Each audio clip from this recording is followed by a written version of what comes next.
오늘은 이제 세 번째로 아담아 내가 어디 있느냐 하는 과제로 하나님이 아담을 만드셨을 때 그 첫사람 아담에게 주셨던 성품과 역량, 능력이 있어요. 그런 것들을 통해서 우리가 정말 갖춰야 할 인재상이 뭘까, 또 하나님이 사람을 보는 시각이 뭘까 하는 것에 대해서 우리가 이제 생각을 해보는 시간을 갖도록 하겠습니다. 오늘 그래서 성경 말씀은 그 아담과 가인이라는 두 인물을 통해서 하나님이 우리에게 주셨던 성품과 능력에 대해서 한번 살펴보도록 하겠습니다. 그래서 아담과 가인에 대한 관련된 성경 말씀을 우리 같이 봉독하도록 하겠습니다. 그 이전에 너무 진도를 빨리 나가는 것 같으니까 여러분들 앉자마자 저기 했으니까 좀 인사 좀 하고 시작하겠습니다. 그래서 테이블별로 나누고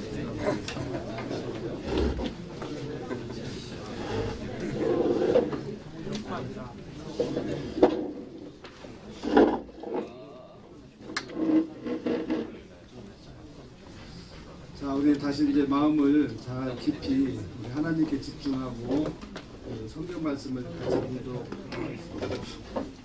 그 주보에도 나와 있고요. 이 앞에 화면에도 나와 있는데 같이 제가 교독을 하도록 하겠습니다.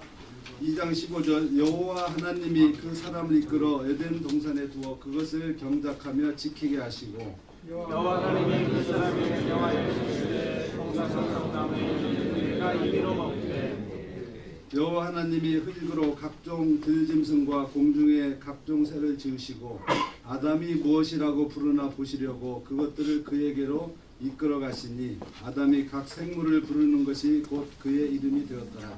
여호와께서 가인에게 이르시되 내가 보아야 무엇이며 산생이 그나 무엇이냐 네가 선을 행하면 어찌 낯을 들지 못하겠느냐. 선을 행하지 아니하면 죄가 문에 엎드려 있느니라. 죄가 너를 원하나 너는 죄를 다스릴지니라.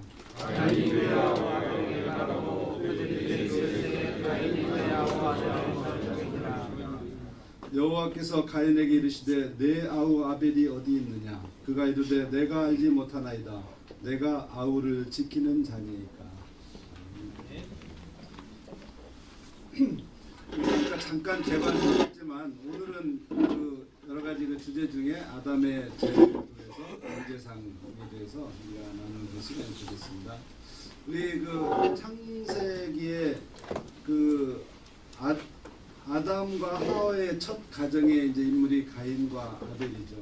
그런데 아담은 어떻게 보면 하나님이 창조하신 그 사람의 처음의 그 대표로서 아담을 여기에 올렸고요. 가인은 타락한 이후 가장 타락한 모습이 제일 먼저 나타난 그 모습이 가인이기 때문에 두 사람을 대비해 가면서 우리 그 사람의 성품과 능력에 대해서 한번 살펴보도록 하겠습니다. 아담은 참 건장하고 가인은 역시 사람을 동생이죠. 아벨을 죽이는 그런 모습이 나타나 있는데요.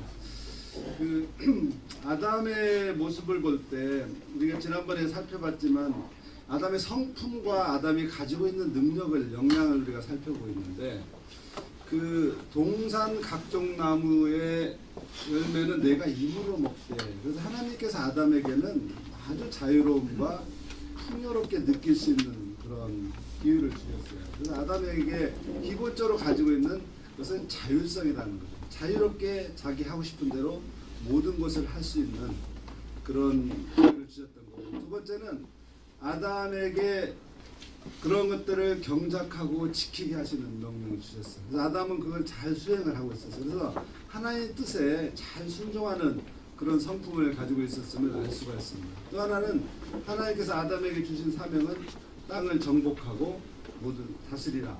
그러니까 정복하라는 것은 가서 뭐 죽이고 하는 게 아니라 잘 지배를 하라는 거예요. 땅을 잘 관리하고 다스리라는 뜻으로 주셨기 때문에 결국은 여기만 남아있지 않고 계속 개척하며 나가면서 하나님의 선한 관리자로서 그것을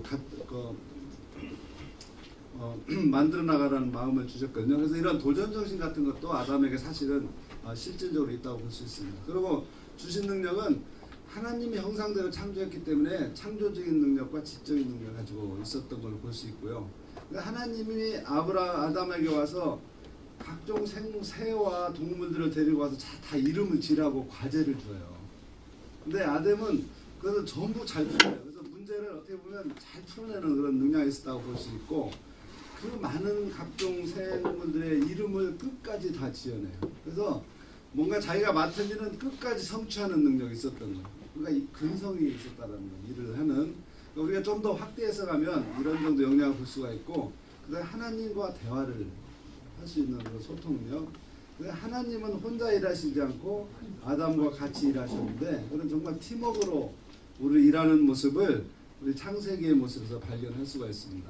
근데 왜 아담이 중요하냐면, 우리가 그 인사 제도를 만들 때 사람을 선하게 보느냐 하는 것에 따라서 그 인사 제도와 시스템과 이런 게 다 바뀌거든요. 그래서 그것의 대표적인 이론이 우리 Y론이라는 거 있죠. 사람은 도전적인 목표를 주고 동기부여를 잘하고 칭찬을 많이 하고 격려를 하면은 그 자기의 모든 역량을 발휘해서 성과를 내게 된다.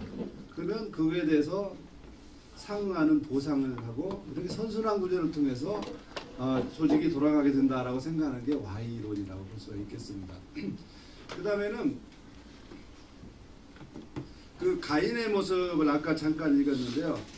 그 아담이 에덴에서 추방된 뒤에 처음 낳은 아들이 이제 가인과 아벨이죠. 근데 가인은 농사를 져요. 근데 하나님이 아담에게 준 거는 농사지라고 그래서 사실 가인은 가업을 승계해가지고 아주 편안하게 자기 직업이 생긴 거예요. 근데 아벨은 양치는 일을 해요. 그러니까 이게 어떻게 보면 새로운 일을 개척했다고 이게 봐야 되는 거죠.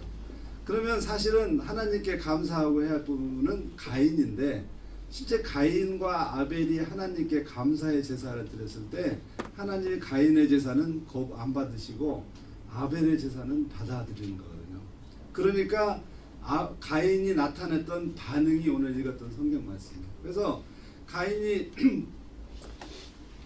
화를 내니까 하나님 뭐라고 그러냐면, 내가 선을 행하면 어찌 낯을 들지 못하냐. 그래서 가인의 마음 성품은 상당히 악한 그런 성품을 가지고 있었다는 거죠. 죄로 인해서 타락하니까 사람이 그렇게 바뀌어버린 거예요. 그 다음에 가인과 그 재물을 받지 않으셨다는 것은 하나님의 뜻대로 살지 않고 순종하지 않았다는 거죠. 그러니까 하나님이 안 받으신 거예요.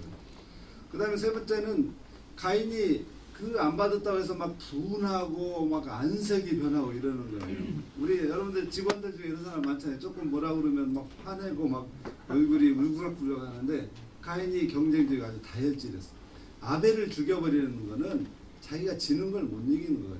아주 시기심도 있고 경쟁적이어서. 그 다음에 또 하나는 아벨을 죽였고 하나님이 물어봤어요. 내 아우 아벨이 어디 있냐. 그러니까 내가 내 아우를 지키는 자니까 하고 모른다고 또 거짓말을 해요. 정직하지 못한 그런 성품까지 가인이 가지고 있다는 거죠. 그 다음에 가인이 가지고 있는 능력은 뭐냐. 가인 농사하는 자 힘과 체력이 있어요. 그 다음에 그 문제를 해결한 사람이 아니라 프로그램 메이커예요. 살인을 하고 가정을 파괴하는, 문제를 만들어내는 거예요. 파괴적이고 무책임하고 내가 왜 아우를 지킵니까? 그리고 하나님과 단절하고 유리하는 자가 돼요. 그래서 결국은 그 개인적으로 그 살아가는 그런 모습을 보게 됩니다. 이게 이제 가장 나쁜 그 사람들의 특징인데, 직장에도 사실 이런 사람들이 있어요. 그래서 이런 사람들을 사람은 이런 사람들이라고 믿고 나오는 게 X이론이에요.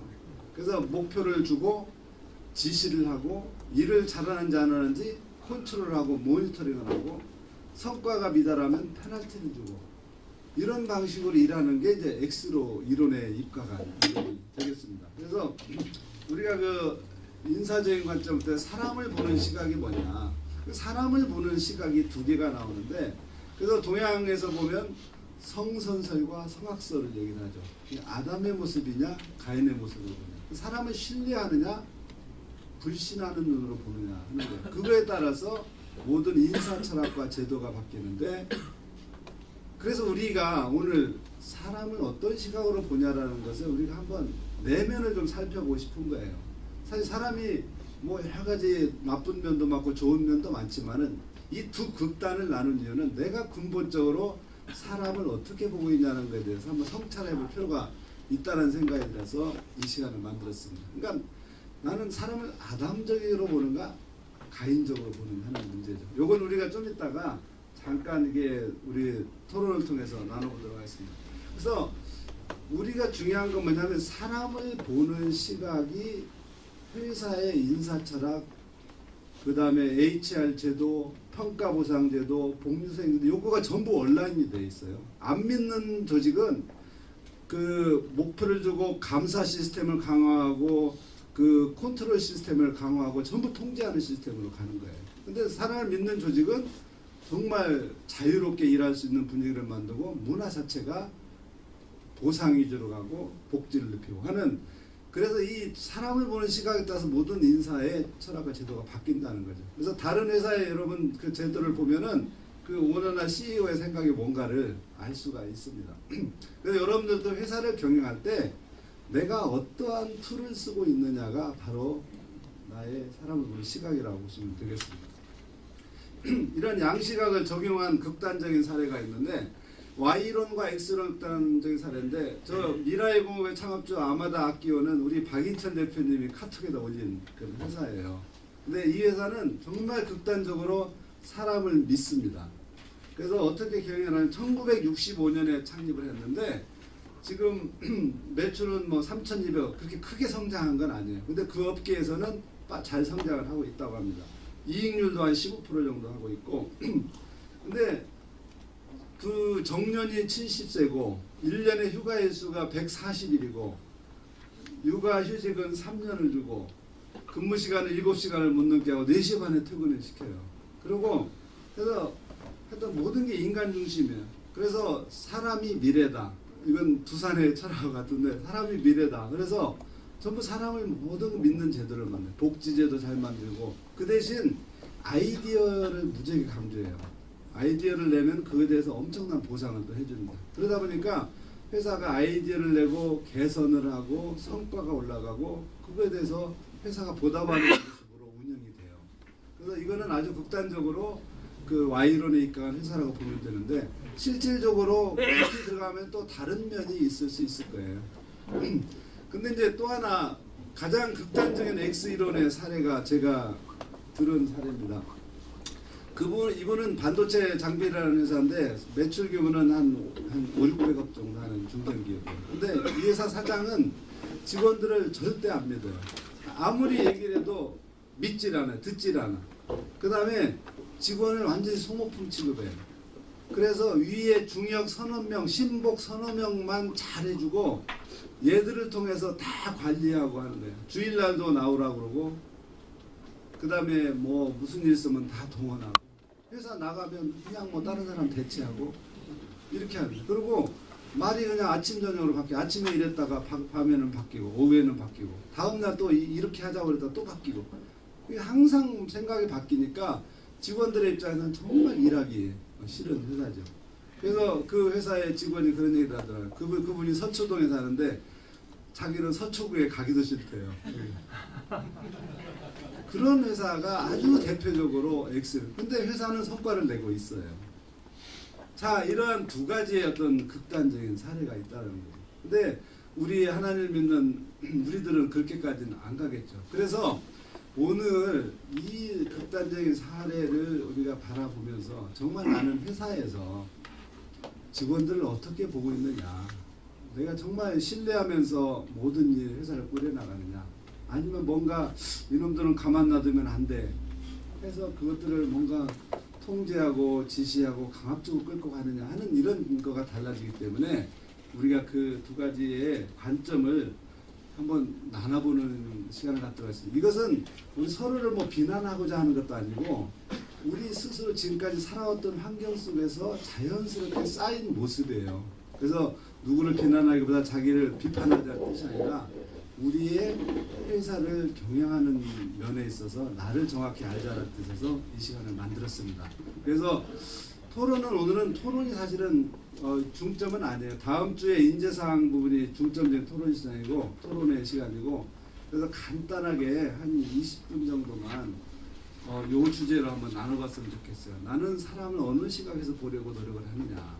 그러면 사람을 보는 성경적인 시각은 과연 무엇일까? 그리고 그런 얘기를 하면서 혹시 내가 그 바꿔야 갈 점이나 시사점이 있는지 한번 이렇게 나눠보도록 하겠습니다. 20분이고요. 그 성경적 시각과 시사점 요것들을 한번 정리를 한 다음에 두 팀 정도만 발표하도록 하겠습니다. 결론을 딱 정리를 해주세요. 자, 지금부터 시작하겠습니다.